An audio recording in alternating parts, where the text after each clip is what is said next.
안녕하세요. 사기꾼 같은 남편하고 이혼한 30대 여성입니다. 남편과는 같이 일하던 직장 동료의 소개로 만났습니다. 남편은 요식업에 종사하는 사람이었고 저는 중소기업에 다니는 평범한 회사원이었어요. 조건만 들었을 때는 나이가 같다는 것 말고는 비슷한 구석이 하나도 없어서 별 기대 없이 나갔던 소개팅이었는데 의외로 대화가 잘 통해서 시간이 어떻게 가는지도 모르겠더군요. 이후로 특히나 남편이 적극적으로 대시를 해온 덕에 저희는 금세 연인 사이로 발전했고 결혼 이야기까지 나누게 되었어요. 사귀는 동안 이미 충분히 서로가 어떤 사람인지는 알아왔었고 서로 사랑한다는 확신도 있었기에 결혼 이야기가 나오기 시작한 이후로는 돈 이야기를 많이 했어요. 남편의 월 수입은 한 달에 400 정도였지만 근무 시간이 워낙 길어서 잘 번다고 말하기는 어딘가 부족한 상황이었지요.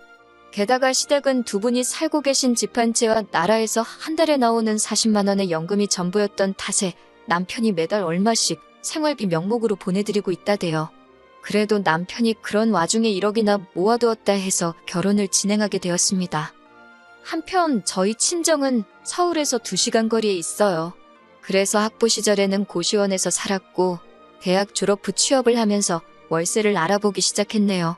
그러자 친정어머니께서 8천만 원을 주시면서 여기에 대출받아서 차라리 아파트를 하나 사라시더군요.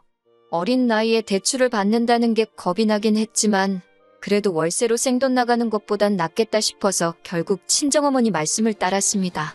그리고 다행히 그렇게 산 아파트가 결혼 당시에는 꽤나 많이 오른 상황이었지요. 비록 저축은 2천 정도로 많이 없었지만 대출을 거의 다 상환한 상황이었고요. 상황이 이렇다 보니 남편이나 저나 굳이 양가에 손 벌리지 않고도 결혼 준비를 해나갈 수 있었습니다. 정말이지 모든 것이 제 생각보다도 쉽게 흘러가더라고요.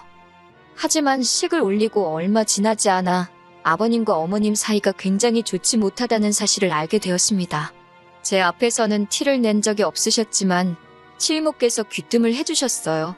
남편은 위로 3살 많은 신우가 있는데 신우는 이미 시집을 간 상황이었고 당신 아들인 제 남편까지 장가를 보내면 당장이라도 아버님과 황혼이혼을 하시겠다며 주변에 그렇게 말씀하고 다니셨다대요. 하지만 어머님의 원대한 계획은 결국 이루어지지 못했습니다. 제가 시집 온 지 2달이 채 되지 않았던 한여름의 어느 날 새벽이었어요. 남편은 샤워를 하고 있었는데 거실에서 남편 핸드폰이 울리더라고요.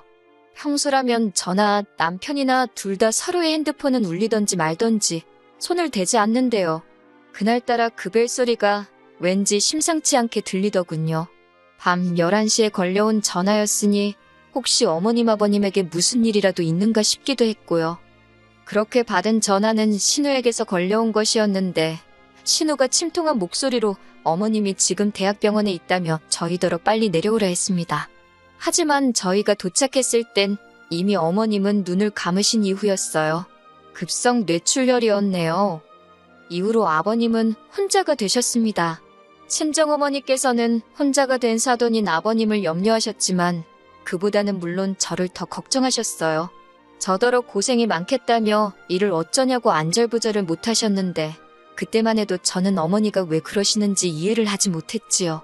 하지만 어머님이 돌아가시고 장례도 마치고 한 달 정도 지났을까요?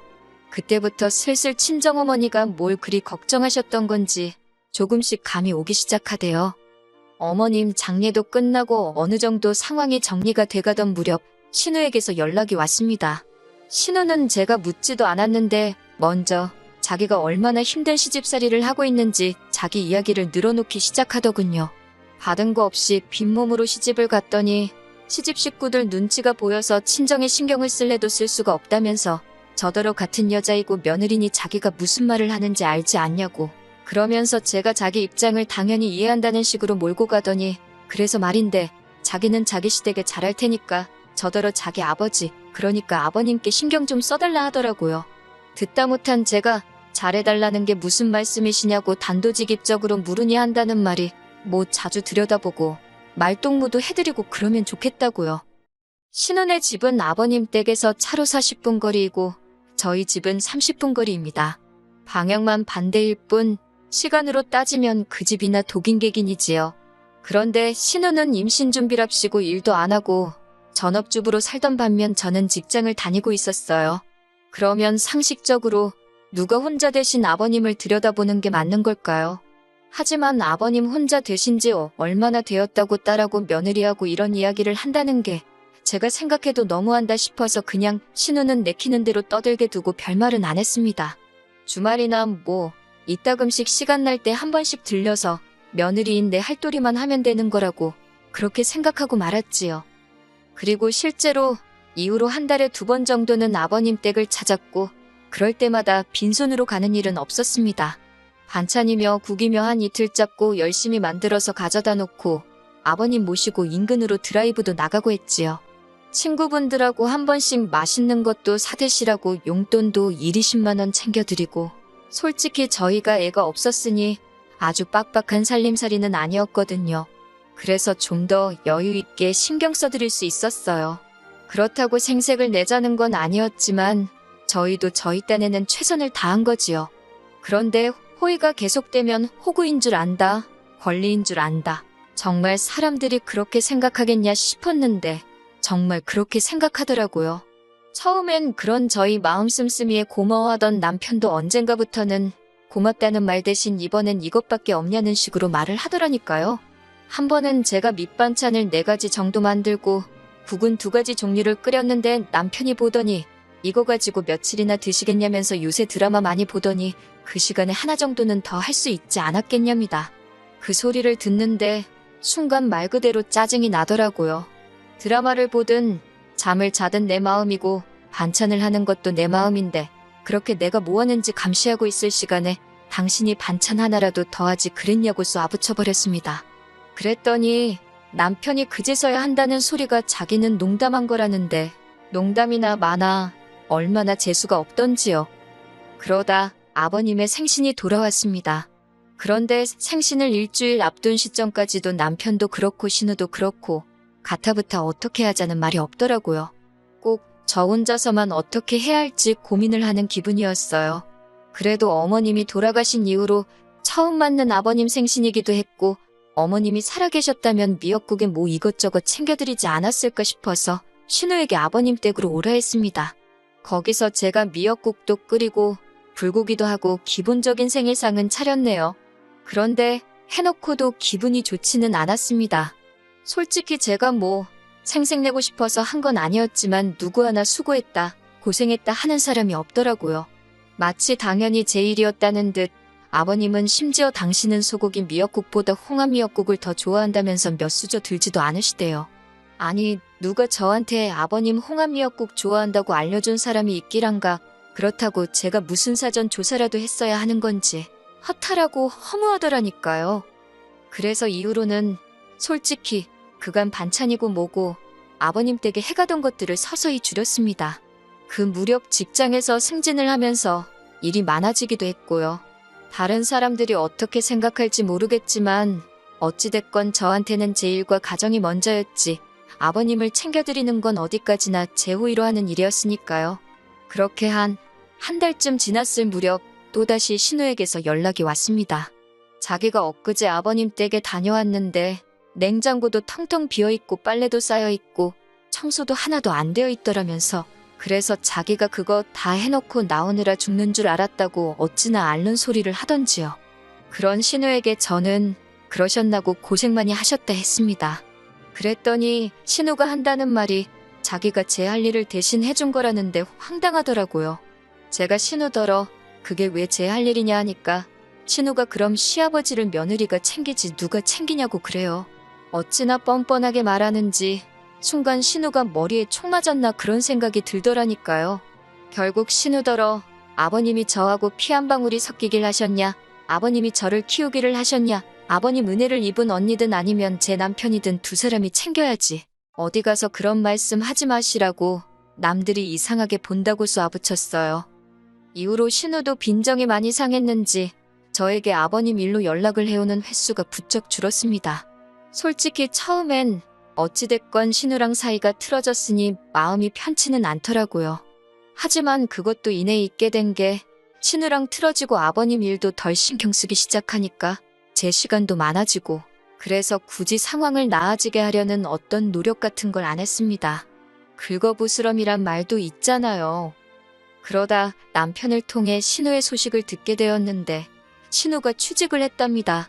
신우 집 근처에 있는 마트에서 일을 하게 되었다고요.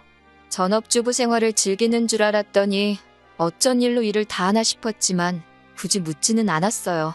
어쨌든 잘 됐네 하는데 남편이 하는 말이 가관이 돼요. 남편이 이제 신우도 일을 하니까 아버님 돌보는 일은 제가 신경을 많이 써줘야 할 것 같답니다. 제가 남편더러 어이가 없다고 나는 결혼할 때부터 지금까지 한 번도 일을 쉰 적이 없는데 왜 신우가 일자리를 구했다고 아버님 챙기는 일이 내가 할 일이 되는 거냐며 물었습니다. 그러자 남편이 그러면 어쩌냐고 오히려 저에게 반문을 해요. 짜증이 나서 당신이랑 신우랑 둘이 머리를 맞대고 상의해보라고 나한테 떠넘길 생각하지 말라고 쏘아붙였어요. 하지만 제가 말은 그렇게 했지만 아예 아버님을 모른 척 할 수는 없잖아요. 그럴 생각도 없었고요. 그래서 예전처럼 한 달에 두세 번은 남편과 함께 때로는 혼자서 아버님을 찾았습니다. 하지만 역시나 저희 아버님 한 번을 고맙다 소리를 안 하시대요. 그래도 그냥 제 마음 편하자고 하는 일이다 생각하고 타박안 하시는 게 어디냐 무뚝뚝한 양반이시다 그렇게 생각하고 말았습니다. 그러다 작년 여름에서 가을로 넘어가던 무렵부터 아버님이 툭하면 심심하다 외롭다 소리를 하시더라고요. 특히 혼자 식사하는 게 너무 싫으시다며 걸핏하며 저와 남편더러 아버님 댁에 들려 저녁을 같이 먹고 가라 하시는 거예요. 처음에는 몇 번 맞춰드리다가 빈도수가 일주일에 두세 번으로 잦아지면서는 도저히 안 되겠다 싶어서 저는 못 가고 남편만 가고 아니면 둘 다 못 가고 그랬습니다. 그랬더니 이건 뭐 단식투쟁도 아니고 그냥 식사를 안 하겠다고 하시는데 솔직히 저는 그런 아버님의 협박이 귀엽고 동시에 귀찮다고 느꼈을 뿐 그다지 심각하게 와닿지는 않더라고요. 하지만 아무래도 남편은 자식이니 달랐던 모양이에요. 별 걱정 없는 저를 향해서 시부모도 부모라며 장인어른이 그러셨어도 이렇게 천하태평일 수 있냐는 둥 저러다 아버님 쓰러지시면 제가 책임질 거냐는 둥 걱정을 사서 하더라고요.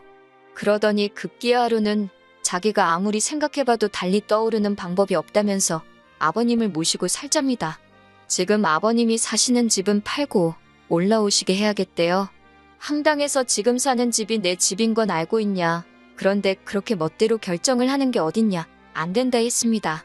그랬더니 자기도 저랑 결혼할 때 빈손으로 온 거 아니라면서 무조건 모셔야겠다고 맞서더라고요. 남편이 1억을 들고 온 건 사실입니다. 하지만 그 1억 중 5천만 원이 남편이 몰고 다니는 차를 사는데 들어갔고 나머지 5천도 가정가구와 같은 혼수에 쓰였어요. 가정가구도 순전히 남편의 고집과 취향이 반영되다 보니 가격대가 올라갔을 뿐이고요. 그리고 저희가 살고 있는 아파트는 6억짜리였고 세금도 제 명의라는 이유로 오롯이 저 혼자 감당하기로 한 상황이었습니다. 그런데 갑자기 아버님을 모시고 오겠다니 저로서는 황당하기 짝이 없었지요. 저는 절대로 못 모시고 산다고 고집을 꺾지 않았습니다. 그랬더니 남편이 안 되겠다 싶었는지 저를 무슨 애 다루듯 슬슬 구슬르기 시작하대요. 아버님이 집 팔고 나면 그 돈이 다 누구 차지가 되겠냐. 효도한 자식 몫이 되는 거다. 그러니 우리가 모셔야 한다나 어쩐다나. 남편이 하도 간곡히 부탁하고 저도 마음이 편치 않아 이리저리 생각도 하고 계산도 하고 그러다 일단 아버님 집의 시세라도 알아봐야겠다 싶어서 부동산에 가서 물으니 시장이 안 좋아서 많이 받아야 2억이나 받겠다 하대요. 그러면서 공인중개사가 지나가는 말처럼 등기부등본을 한번 확인해보라길래 말대로 했습니다. 그랬더니 세상에 대출이 1억이 넘게 걸려있더라고요. 어이가 없어서 저는 그날 밤 남편더러 대출부터 시작해서 제가 알게 된 사실들을 이야기했습니다. 그런데 남편 반응이 생각보다 뜨뜻미지근한 게 마치 알고 있던 사람 같더라고요. 그러더니 순간 뭔가 제 뒤통수를 강하게 후려치는 느낌이 들었고 제가 남편에게 아버님이 받으신 대출이 혹시 당신이 결혼할 때 모았다며 들고 온 돈이냐 물었습니다. 그랬더니 남편이 아니라고 부정을 안 하더라고요. 그리고 얼마간의 시간이 흘렀을까요? 남편이 난데없이 미안하다 하더니 그래도 1억 전부는 아니고 3천은 자기가 모은 돈이 맞답니다. 황당하고 기가 차서 뭐라고 대꾸해야 할지도 모르겠더군요. 그런 저를 향해 남편이 한다는 말이 이제 저도 자기가 왜 아버님을 모시고 살자 하는지 좀 이해가 되지 않냐면서 우리가 결혼할 때 받은 것도 있으니 우리가 쓴 돈 갚는다 생각하고 모시고 살잡니다. 그놈의 우리가 소리를 얼마나 해대던지 화가 머리끝까지 난 제가 우리가 소리 한 번만 더 하면 입을 찢어놓겠다 했어요. 그리고 우리는 무슨 우리 개풀 뜯어먹는 소리 하지 말라고 애시당초 당신이 모아둔 돈이 3천밖에 없다 했으면 결혼을 좀 미루더라도 기다렸을 거라고 나한테 거짓말 친 것도 부족해서 책임은 같이 지자니 무슨 사람이 일이 뻔뻔하냐고 따지고 들었습니다. 이후로 남편은 저를 너무 사랑해서 그랬다. 놓칠까봐 무서웠다. 온갖 가머니설로 제 마음을 돌려놓으려고 하더라고요. 하지만 생각할수록 남편이 괘씸하고 그렇다고 혼자 지내실 아버님을 모른 척 하자니 제 마음이 너무 불편해서 말 그대로 이 꼴저꼴 안 보고 지내는 게 최선이겠다 싶더라고요. 그래서 남편에게 헤어지자 했습니다. 겨우 2년 살고 이렇게 끝을 볼 줄 알았다면 처음부터 시작도 하지 않았을 거라는 원망을 퍼붓고는 끝내자 했어요. 남편은 아버님 모시고 살자 소리는 다시 안 하겠다며 자기의 진심을 알아달라고 말 그대로 제 바짓가랑이를 잡고 늘어졌지만 제가 제 성격에 끌려다니게 될 걸 너무 잘 알았기에 냉정하게 뿌리쳤네요. 결국 남편은 제 집에서 나갔고 위자료는 따로 오가지 않았습니다. 가져온 1억에서 남편 차값과 결혼식 비용 그리고 남편이 우겨서 산 가정가구 등을 제외하고 나니 한 1,000만 원 정도 남더라고요. 신호가 그 1,000만 원은 돌려달라고 민사를 꺼내 어쩌네 하길래 걸라 했습니다. 이 부분은 앞으로 어떻게 될지 모르겠는데 적어도 저도 당하고만 있지는 않겠다는 생각이에요. 그렇게 헤어진 지 이제 막 2달이 되어가네요. 시간은 참 빨리 흘러가고 사람 마음도 금세 무뎌져 가지요. 남편의 행복을 빌어줄 정도로 제가 대인배는 못 되지만 적어도 아버님만큼은 어디 아프지 마시고 남은 여생 외롭지 않게 지내다 가셨으면 좋겠습니다.